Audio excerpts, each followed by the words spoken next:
Bismillahirrahmanirrahim. Assalamualaikum warahmatullahi wabarakatuh. Waalaikumsalam warahmatullahi wabarakatuh. Alhamdulillahirabbil alamin. Pada hari ini kita bisa berjumpa dan bertatap maya kembali di kelas Zoom ini dengan keadaan sehat walafiat dan tidak kurang satupun, dan semoga kita terhindar dari semua virus yang ada di negara kita. Terima kasih kepada teman-teman para mahasiswa yang luar biasa yang sudah hadir di dalam kelas ini untuk mengikuti pertemuan atau kuliah di mata kuliah teori politik. Di mana sebelum ke materi pembelajaran, izinkan saya memperkenalkan diri di dokumen pernyataan diri dosen unjuk kerja Tridharma Perguruan Tinggi atau PDD UKT PT di bidang pengajaran sertifikasi dosen, di mana saya sendiri Susilawati Esos MSI dengan NIDN 0401018306 dan untuk home base-nya di Sekolah Tinggi Ilmu Administrasi Bandung. Riwayat pendidikan saya, sarjananya saya ambil program studi Ilmu Administrasi Negara dan yang bertempat di STIA Bandung. Tahun lulusan 2012 dan untuk jenjang berikutnya ada magister dengan jurusan atau dengan program studi Ilmu Administrasi Publik bertempat di STIA Bandung dan tahun lulusan 2014. Sekilas tentang dosen yang bersangkutan, diangkat menjadi dosen pada tahun 2014 di STIA Bandung.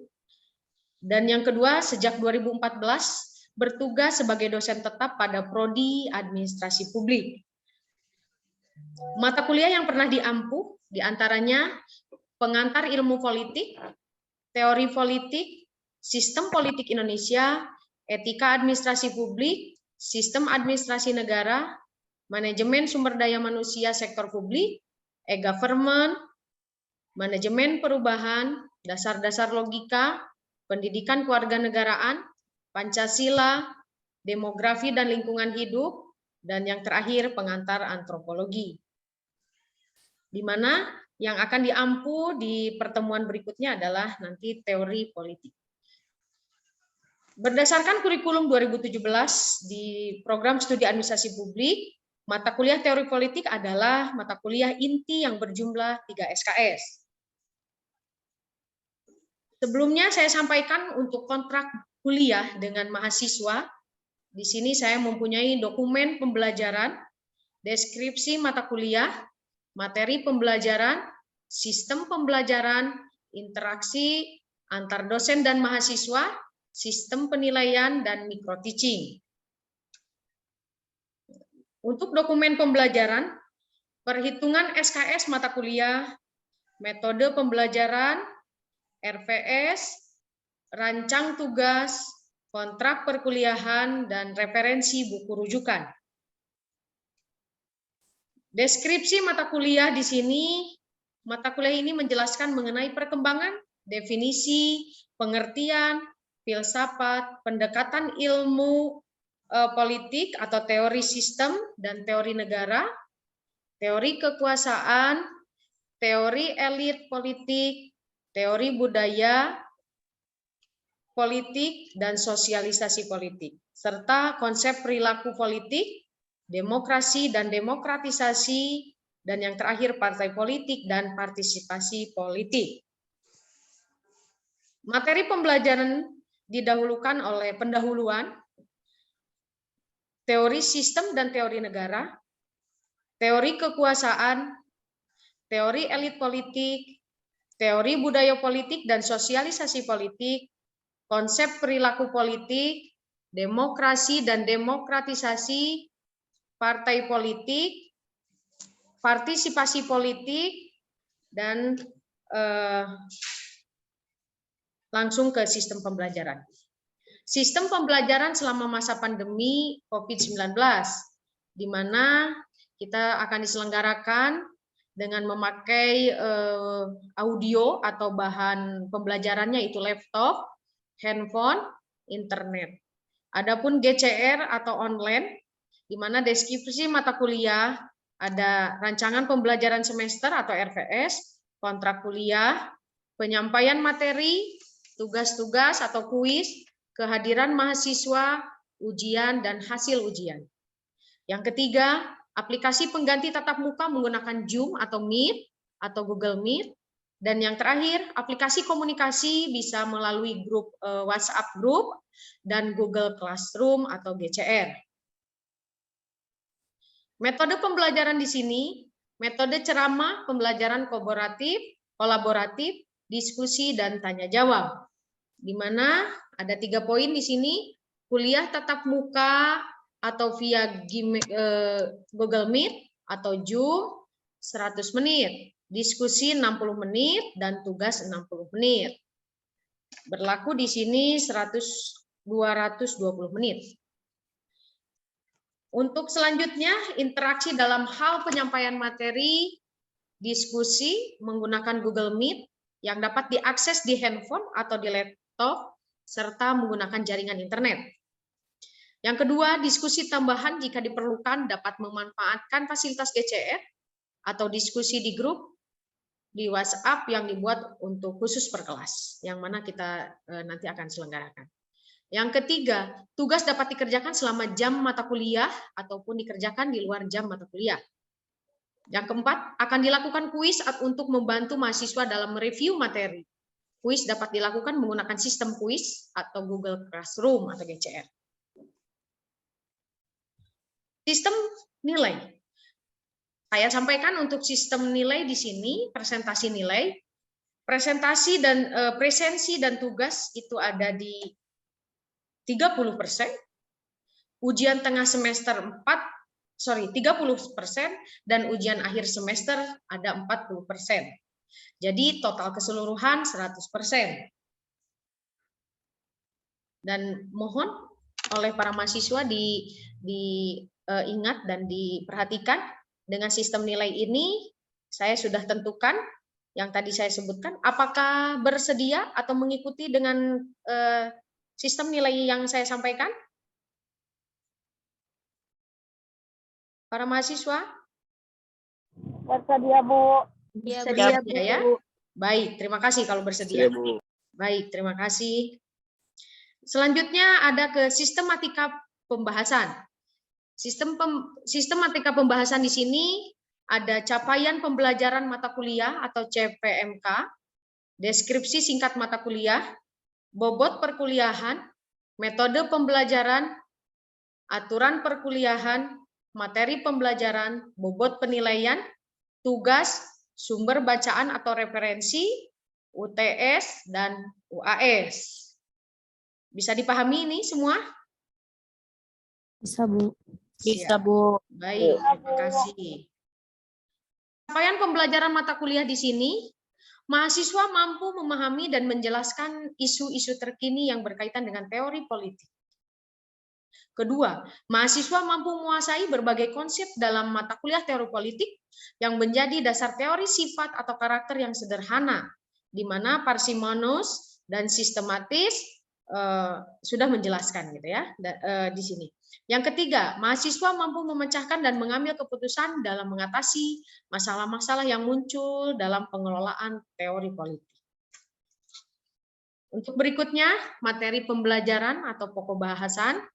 Di sini ada pendahuluan, teori sistem dan teori negara, teori kekuasaan, teori elit politik, teori budaya politik dan sosialisasi politik, konsep perilaku politik, dan demokrasi dan demokratisasi. Tuh. Oke, itulah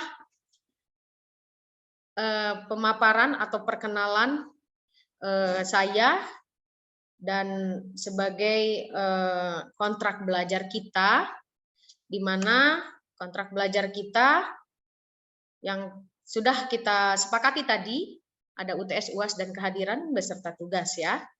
Untuk selanjutnya saya akan sampaikan RPS mata kuliah teori politik, di mana mata kuliah ini diampu atau pengembang RPS-nya saya sendiri, Susilawati Esos MSI, dan koordinatornya saya sendiri,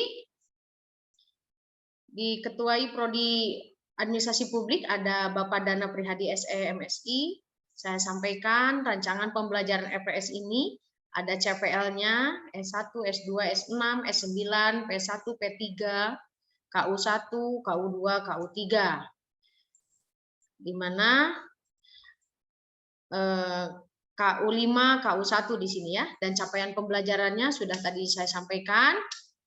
Mahasiswa mampu dan memahami, dan untuk kemampuannya memahami dan menjelaskan ruang lingkup teori politik gitu ya untuk tahapan belajarnya. Capaiannya atau korelasinya tadi semua harus tercapai, baik CPMK1, CPMK2, dan 3 serta 4. Deskripsinya tadi sudah disampaikan di awal, dan saya di RPS juga sudah mendisplay atau share, di mana mata kuliah ini menjelaskan mengenai perkembangan definisi filsafat, pendekatan ilmu politik, sistem teori negara, teori kekuasaan, teori elit politik, teori budaya, politik dan sosialisasi politik, serta konsep perilaku politik, di mana ada demokrasi dan demokratisasi partai politik dan partisipasi politik. Bahan kajian materi pembelajaran di sini kita tidak lepas dari undang-undang atau peraturan-peraturan perundang-undangan yang berlaku mengenai politik di Indonesia. Pendekatan ilmu politik, teori sistem, teori negara, teori kekuasaan, teori elit politik. Di mana ada lagi teori budaya politik, sosialisasi politik, konsep perilaku politik, demokrasi dan demokratisasi partai politik, partisipasi politik, dan yang terakhir artikel mengenai teori politik. Itu baik dalam jurnal ataupun artikel yang ada di media-media gitu ya. Daftar pustaka kebetulan saya memakai bukunya Muslim Mufti MSI 2013, teori-teori politik yang dikeluarkan di Bandung oleh CP Pustaka Setia. Adapun buku pendukung di sini adanya Ramlan Subakti, cetakan ke-6 2007 tentang ilmu politik yang dikeluarkan di Jakarta di PT Gramedia, dan ada juga bukunya Mairudi, Dr. Andes, SH, MSc, mengantarkan ilmu politik atau pengantar ilmu politik, dicetak kedua edisi revisi Februari 2003 di replika di Tama Bandung. Buku referensi ketiga Budi Winarno atau Profesor di Sistem Politik Indonesia Era Reformasi atau media Presindo Yogyakarta. Penyampaian SKS atau kontrak belajar yang sudah dibacakan tadi ya. Bagaimana para mahasiswa bisa mengikuti pembelajaran teori politik dengan perjanjian kontrak seperti tadi? Siap, bisa Bu. Ya. Siap, Bu. Baik, mohon kameranya.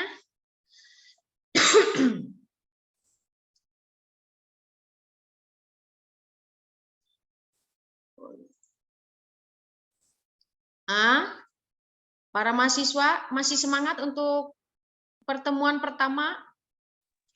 Semangat, Bu. Baik. Ya. Untuk kontrak belajar tadi sudah disampaikan. Untuk RPS-nya juga sudah disampaikan. Nanti kita akan masuk ke sesi kedua, yaitu pembelajaran pertemuan pertama. Tetapi sebelum ke materi yang akan disajikan, atau pembahasan yang akan disajikan, terlebih dahulu para mahasiswa untuk membuka kameranya. Semangat ya, masih mau belajar? Oke, mata kuliah teori politik ini ada di semester awal, di semester 1, berarti materi atau mata kuliah yang betul-betul mendukung atau mendahului di mata kuliah yang lainnya, karena ini ada di semester 1. Itu ya. Baik, untuk mempersingkat waktu, masih ada yang belum on kamera untuk mata kuliah atau pertemuan kali ini, pertemuan ke-1 sesuai dengan RPS yang tadi. Saya akan sampaikan di mata kuliah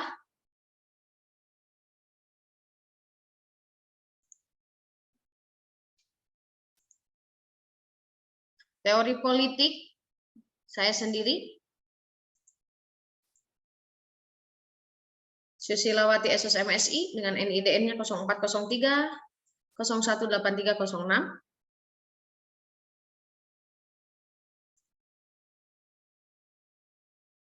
Di mana mata kuliah ini di pertemuan ke-1 sesuai dengan RPS tadi adanya perkembangan dan definisi ilmu politik. Gitu. Di sini terdapat masa Yunani kuno, zaman pertengahan dan zaman Renaissance, zaman Herodotus, Plato, dan Aristoteles. Indonesia pada abad 13 dan adanya masa UNESCO, di mana di definisi politik secara etimologis ini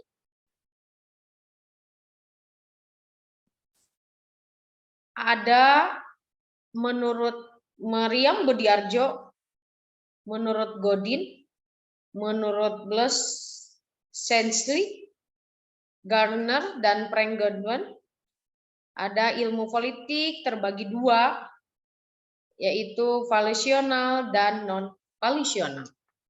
Di mana saya jelaskan di sini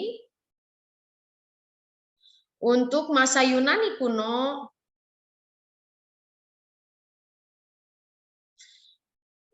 pada masa Yunani kuno membuat peningkatan pada masa Romawi, di mana tidak terlalu berkembang di zaman pengetahuan itu. Pengetahuan di zaman pertengahan itu tidak terlalu berkembang, gitu ya. Jadi di zamannya Yunani kuno, peningkatan pada masa Romawi itu tidak terlalu berkembang di zaman pertengahan. Nah, ini nanti akan kita bahas ke depannya. Di zaman pertengahan, sedikit berkembang pada zaman Renaissance. Nah, ini zaman yang kedua ini. Dan penerangan membuat beberapa perkembangan substansionalnya pada abad ke-19. Dan kemudian berkembang sangat pesat pada abad 20.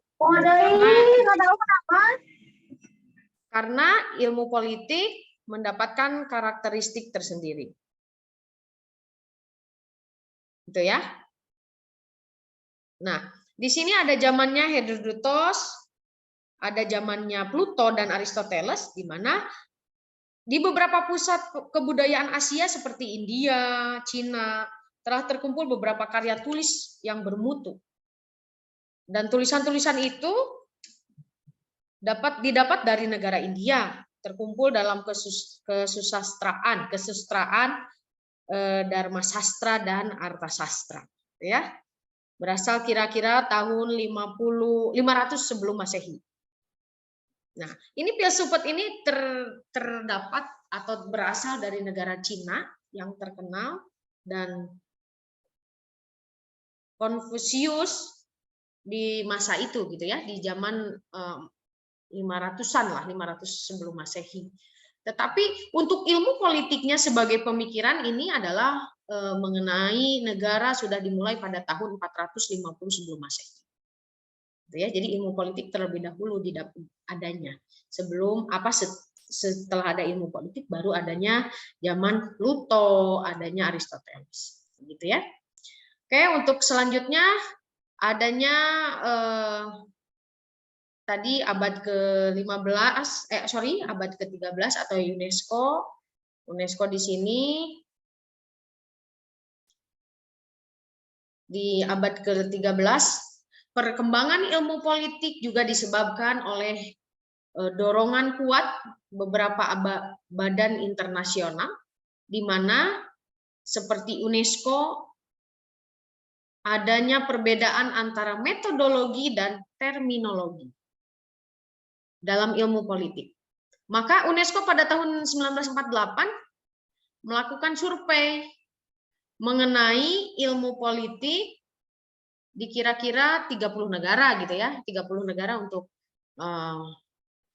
mencoba gitu ya, untuk menggali bagaimana sih sampai di mana ilmu politik gitu. Nah, kemudian proyeksi itu dibahas oleh para ahli atau di Perancis bagaimana dan sampai seberapa dalam gitu ilmu politik ini.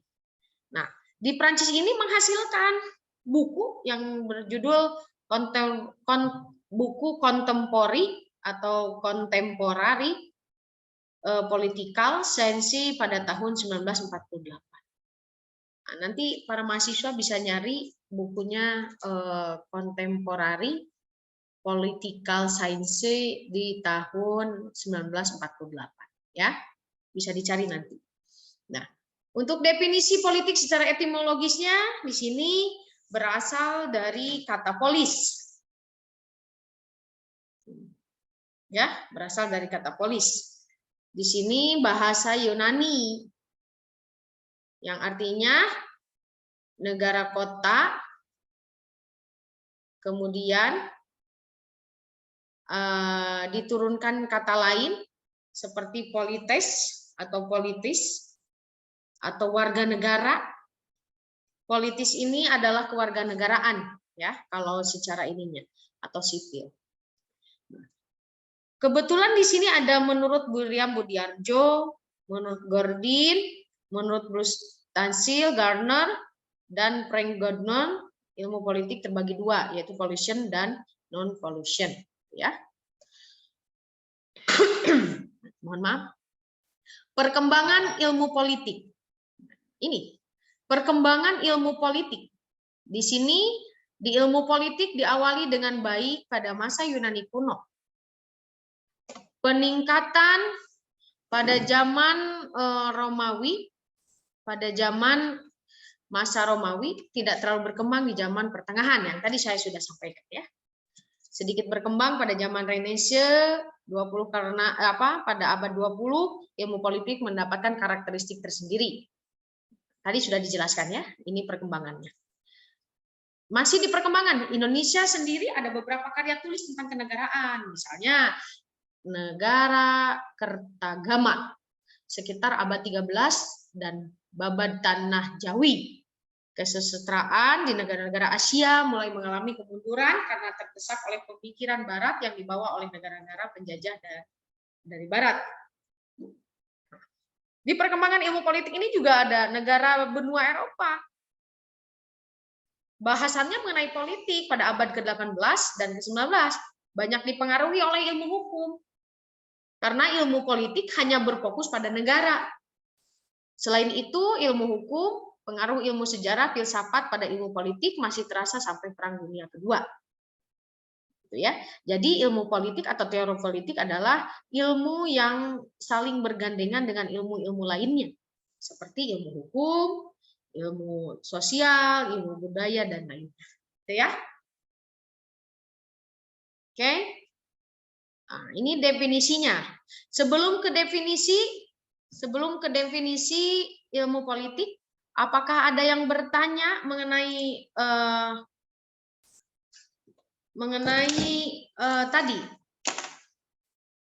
ini perkembangan? Nah, definisinya ilmu politik. Silakan, ada yang bertanya? Ada yang bertanya?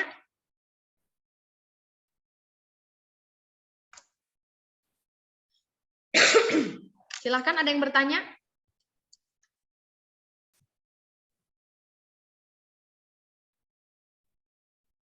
Ya, Desi. Tidak terdengar suaranya oleh Ibu. Desi.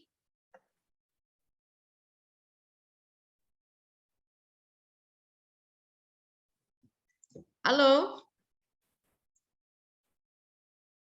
Oke, karena mengalami jaringan mungkin ya, trouble internet. Kita maklumi bersama karena perkuliahan melalui aplikasi Zoom ini mendapatkan banyak rintangan, banyak kendala, yang terutama adalah internet.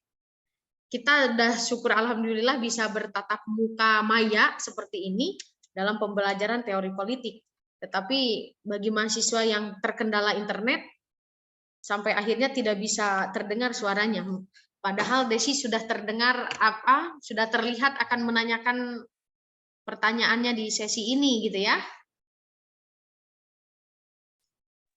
Halo Bu, ada suaranya Bu? Ada, sekarang ada.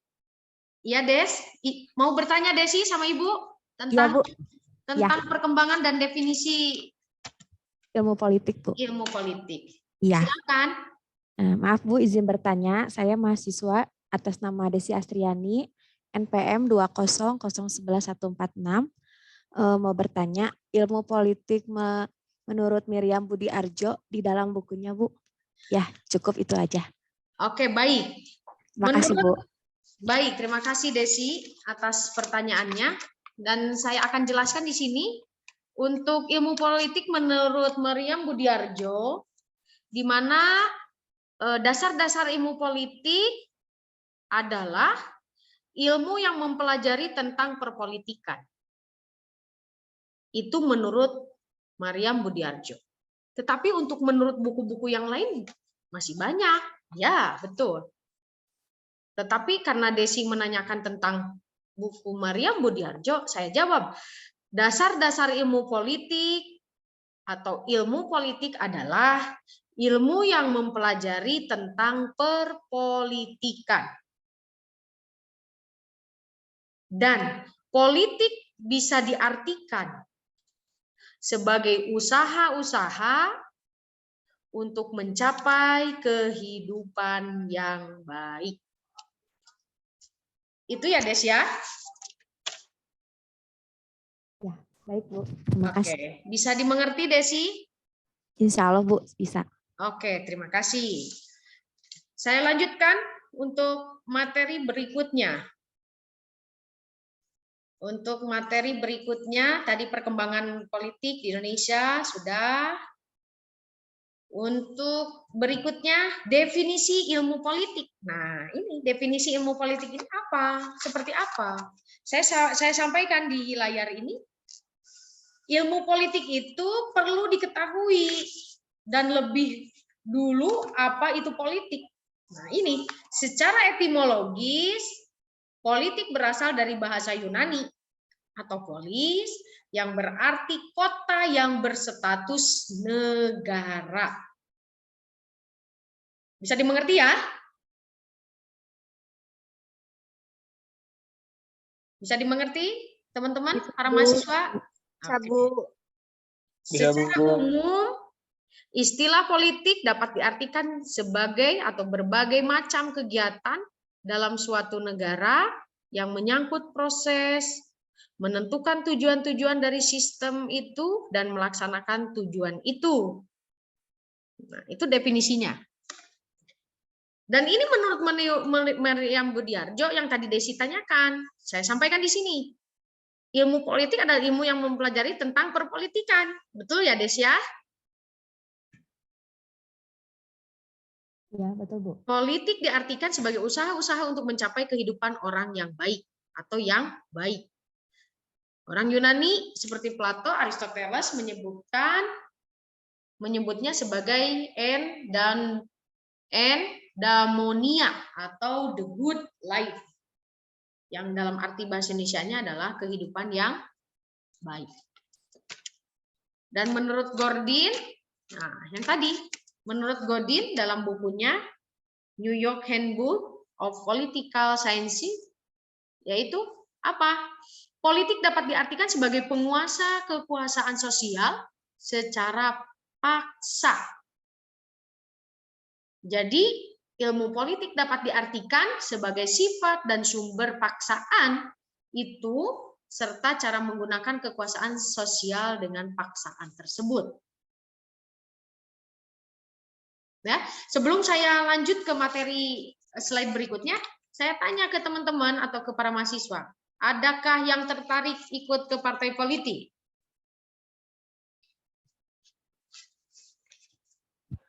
Ada? Insya Allah Bu, saya Bu. Ada. Kalau ada, tinggal ya bagus. Tidak ada yang tidak bagus, semua baik ya. Tinggal mempelajari apa itu politik, apa itu ilmu politik, apa itu teori politik, sistem politiknya seperti apa. Begitu ya.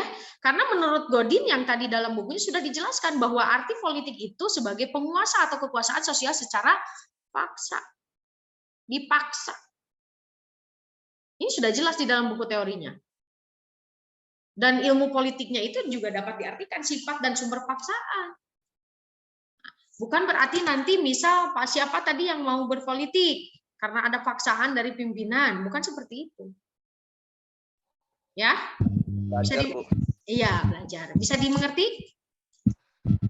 Bisa ya? Oke. Kalau bisa dimengerti, saya lanjutkan. Bisa, Bu. Bisa ya? Nah, ini yang tadi di slide depan. Menurut Blueschin, apa tuh?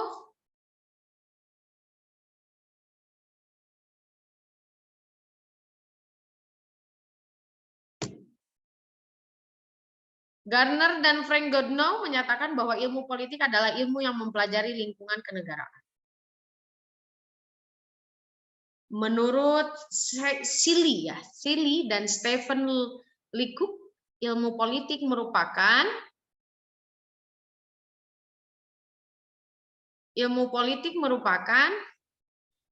ilmu yang serasi dalam menangani pemerintahan. Di lain pihak, pemikir Prancis seperti Paul Janet menyikapi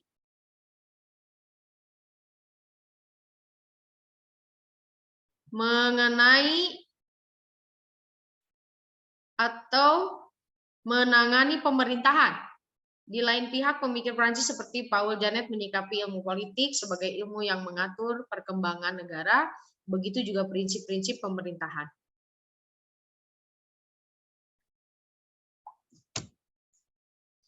Dan di lain pihak pemikiran atau pemikir Prancis seperti Paul Janet ini menyikapi ilmu politik sebagai ilmu yang mengatur perkembangan negara.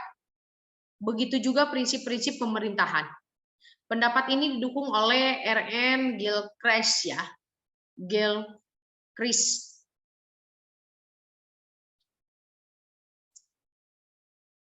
Untuk selanjutnya, ilmu politik secara teoritis terbagi kepada dua, yaitu yang tadi valuasional atau valuasional, artinya ilmu politik berdasarkan moral dan norma politik, dan yang kedua yaitu valuasional non valuasional yang kedua. Dan teori valuasional ini terdiri dari sifat filsafat atau dari filsafat politik, ideologi politik, dan politik sistematis.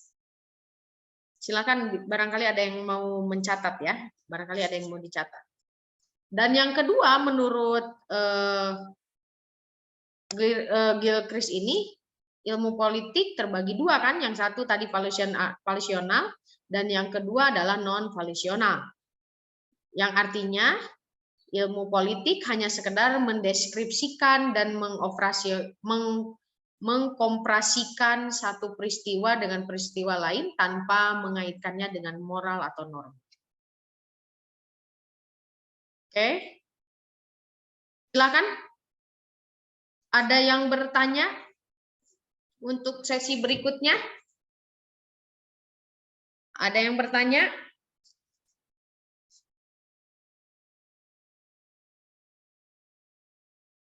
Ada yang bertanya? Lanjut, Bu. Oke.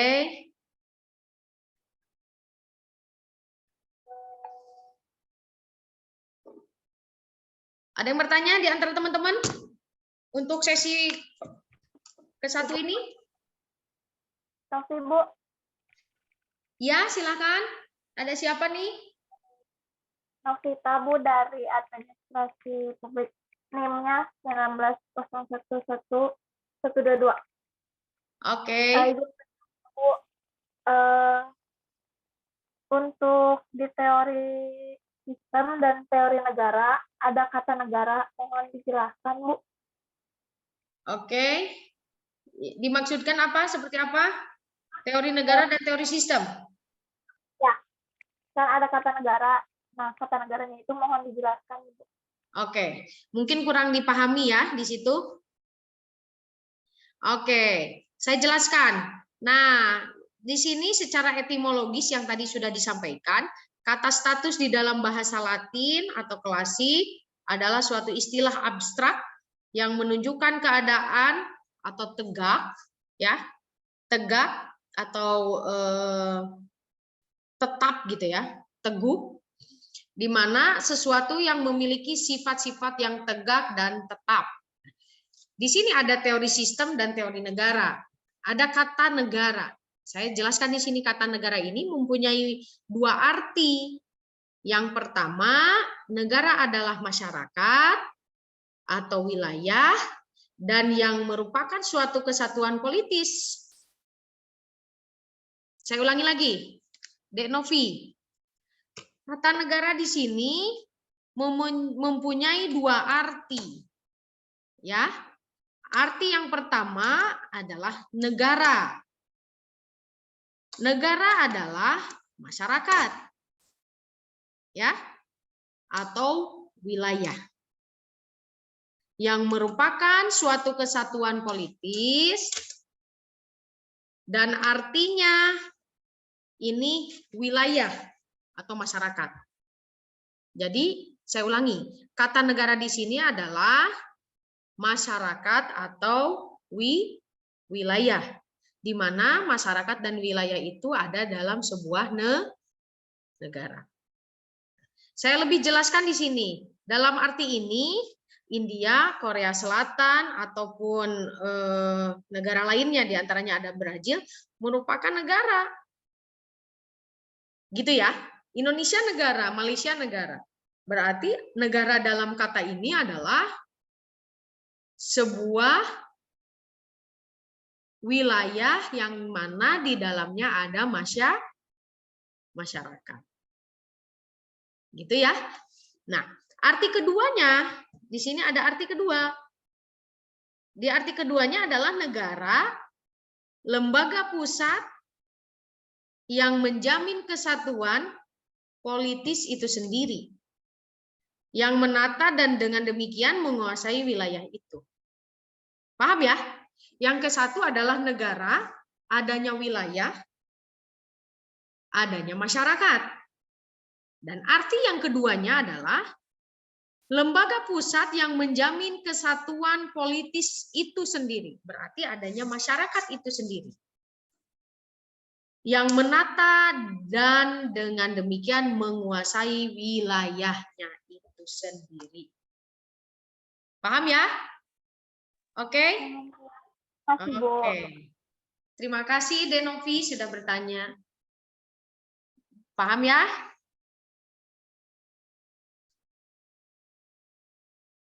Paham, Insyaallah paham, Bu. Oke. Demikian disampaikan, semoga bermanfaat untuk pertemuan kali ini, pertemuan pertama kali ini, dan tidak menutup semangat untuk kebersamaan dalam perkuliahan melalui aplikasi Zoom. Ya, ini para mahasiswa yang luar biasa. Mana kameranya? Masih tetap semangat untuk mengikuti kuliah teori politik ini? Tetap semangat, Bu. Oke. Untuk pertemuan ke-1, alhamdulillah sudah kita selesaikan dan sudah berjalan dengan lancar. Dan mudah-mudahan tetap semangat ya para mahasiswa. Para mahasiswa sudah lelah atau masih semangat untuk perkuliahan berikutnya ya. Ini pertemuan pertama dengan saya Susilawati, pengampu mata kuliah teori politik. Kalau tidak ada yang bertanya lagi, dicukupkan sekian. Terima kasih. Ada yang bertanya atau cukup? Sudah cukup, Bu. Cukup ya. Oke. Terima kasih atas waktunya dan semoga diberikan kesehatan, kelancaran, serta dijauhkan dari segala mara bahaya. Apa yang disampaikan barusan semoga bermanfaat bagi para mahasiswa dan tetap jadi mahasiswa yang punya pendirian dan dedikasi sebagai mahasiswa yang luar biasa.